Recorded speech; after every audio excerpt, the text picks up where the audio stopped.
Hello, everyone. Greetings. Welcome. As some of you know, my name is Dr. Michael Cagney. I am on the faculty at Dominican Academy. I teach in the Theology department, and it is my pleasure today to be celebrating the feast day of Thomas Aquinas. Thomas Aquinas is a thinker who has been hugely influential in my own life, in my graduate studies, and now in my teaching. And I'm excited to say a few things about him to you as we think about Thomas, as we think about Thomas's connection to Dominican Academy, and as we think about DA celebrating 125 years. And so in this video, I would like to do three things. First, I would like to say a little bit about Thomas's own life in the 13th century. I would like to say a few words about his most important and his most influential work, the Summa Theologiae. And then last, I would like to talk about the ways Thomas as a teacher and Thomas as a theologian helps us understand ourselves as a community at Dominican Academy. And so Thomas is born in close historical proximity to Dominic, the order's founder. Thomas is born in 1225 in Italy, midway between Naples and Rome. He's the youngest of 9 children. His family has prestigious ambitions for him, but we will see what happens. He begins his education at Monte Cassino. After there, he goes on to the University of Naples to study the liberal arts. And it's at Naples that he is introduced to the Dominican order. He is drawn to this order's poverty. He's drawn to their preaching. He's drawn to their emphasis on education and teaching. He decides that he wants to enter the Dominican order, and later goes on to continue his studies at the University of Naples and at the University of Paris. Following his certification as a theologian, he spends the majority of his life writing, teaching, studying the theological tradition, philosophical works of his day. He takes teaching positions at Cologne, Naples, Orvieto, Rome, and the University of Paris. While carrying a teaching load, he is engaged in continuous writing. He composes works of biblical commentary on various books of the scriptures. He writes his commentary on Peter Lombard's sentences. He pens commentaries on a variety of philosophical treatises throughout his day. He spends the later years of his life working on what many believe to be his most important and his most influential work, the Summa Theologiae. In December of 1273, Thomas has a mystical vision which leads him to put his pen down for the rest of his life. Following this mystical vision, when asked why he stopped writing, Thomas says that what has been revealed to me has been so great that it makes all my writings seem as if they were straw. Thomas does not write after 1273, and then unfortunately passes away in 1274. Thomas is canonized in 1323. For many, Thomas's most important and influential work, as I have said, is the Summa Theologiae. Thomas intended this work to be a manual for beginners, but if you were to ask the juniors who have had me as we dive into reading it, it is far from a manual for beginners. It is written in the scholastic method. This summary was a common academic style of the day, and Thomas organized this Summa into 3 parts. Though he left it unfinished at the time of his death, we do believe that the 3 parts would have been its entirety. He organizes the 3 parts following what we think to be the exitus reditus scheme.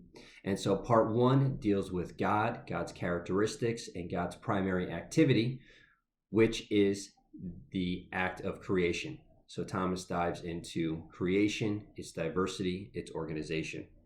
The second part, which is sometimes referred to as Thomas's moral theology, deals with the human person, morality, and then Thomas's understanding of virtue theory. Thomas has 7 virtues. He has the 4 cardinal virtues: justice, prudence, temperance, and fortitude, as well as the 3 theological virtues of faith, hope, and charity. The third part is about Jesus Christ and the sacraments. And so in Thomas's scheme, these 3 parts are meant to represent reality as it is, in which all things exit and return from God. So the 3 parts are meant to be interconnected with one another. We see God, the exit from God within creation, and the return to God through the activity of the human person, and then the salvific activity of Christ and the institution of the church and the sacraments. And so today, as we celebrate Thomas's feast day, we obviously want to celebrate Thomas the theologian. We want to celebrate Thomas the Dominican, but I would in particular like to celebrate Thomas the teacher. And for me, this is why Thomas is so important to Dominican Academy. Thomas is a teacher who challenges us to reconsider what has been considered. And what I mean by that is that Thomas challenges us to take those things that we think we know, our statements, our ideas, our truths that have become commonplace in our vocabulary, the ideas, stories, parables that we have memorized and that have become normal for us. Thomas challenges us to reconsider them, to think about their depth, to think about their insight, to think about what is really true about them and what challenge that thereby poses for our life. And so I believe that Thomas, as someone who prayed before his studies always, someone who prayed during difficult moments of study, would love the fact that every day at Dominican Academy, as a school community, we come together to say our DA pledge. In the Dominican tradition, I pledge to search for truth through study, work to create a caring community, reach out to others by preaching and just actions, and enfold my life in prayer. And so how does Thomas help us think about our pledge? How does Thomas challenge us to live out our pledge? And so if we think about our pledge in the context of the 4 pillars, what is Thomas's theology and teaching pointing out for us? Study. Thomas was a tireless questioner.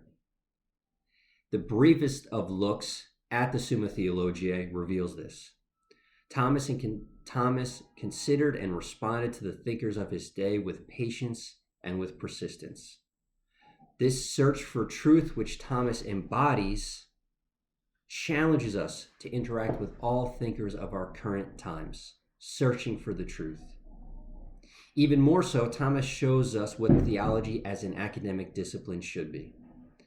Theology is the study of all things in their relation to God. As members of the DA community, you know that we have a rigorous curriculum that challenges students across the academic disciplines. We also take our theology quite seriously at Dominican Academy. Thomas challenges us to think about our theology as the study of all things in their relation to God. And so all of our various texts, all of our thinkers, all of our concepts that we are thinking about in our different classrooms can connect to how we understand God, to how we want to know God better, and how that influences who we are as a school community. Prayer. As a model of quiet holiness and consistent prayer, Thomas teaches us about God so as to open us up to the challenge of prayer. Of the virtues, Thomas gives the position of prominence to charity. For Thomas, the theological virtue is the friendship of the human person for God. This challenges us in our prayer to think about our relationship with God, in particular to think about our friendship with God. How are we open to God's presence? How are we aware of God's communication? How are we working on this friendship? Are we putting in the time in prayer that makes for a good friendship with God? Community. DA calls on us to create a caring community. For me, Thomas challenges us to consider who our community is. In light of our moral moment, who is a part of our community? How do we create community? I would argue that Thomas's teaching on community challenges us to think outside of ourselves as humans. In Thomas's theology of creation, he says that creation in the creature is only a certain relation to the creator as the principle of its being. As humans, we are fellow creatures with all that exists. The birds, the trees, the sun, the sand, the tiger. We all stand in relatedness to God. How do we see this relatedness? and then use it to expand our sense of community to consider all of creation? How does this inspire certain responsibilities for those that we now include within our community? How will our worldview change? How might our ideas about God develop and grow? Just actions. We reach out to our community through just actions. We know all about service at Dominican Academy. We have days of service opportunities through campus ministry, food and toy drives, trips throughout the city to help others. But I think the challenge of Thomas's teaching comes when we think about the word action. For Thomas, a human act is one done with intention and free will in pursuit of a goal. Swiping your Metro card to ride the subway, picking lentil soup as your lunch, calling a friend who had a recent death in their family, stopping to help a lost visitor. These are human acts. And for Thomas, these are moral acts. Thomas expands the realm of morality to include nearly all aspects of our day-to-day life. Yes, our just actions include major issues such as poverty, climate change, homelessness, racial discrimination, capital punishment, gun violence. But our just actions also include all the little things we do day in and day out. The small acts of kindness and courteousness, saying hello, paying attention, being aware of those in front of us. All of these human acts, moral acts for Thomas, become the way we embody our call to just actions.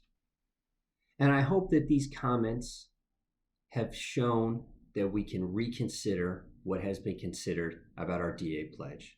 The pledge is something that we have memorized. It's something that we say each morning, but let's not forget what it means and what it calls us to as a school community. In closing, as we know, Thomas was first and foremost a preacher, and his theology and his teaching challenge us to remember that we are always preaching. The lives that we lead, as influenced and as shaped by Dominican Academy, must be ones that communicate these values, that communicate the mission and identity of Dominican Academy. As we walk the halls as students, as teachers, as staff, as we leave the building as distinguished graduates, we are always preaching the messages, the truths, the values that we have learned at Dominican Academy. Thank you for listening, and congratulations to DA on 125 years.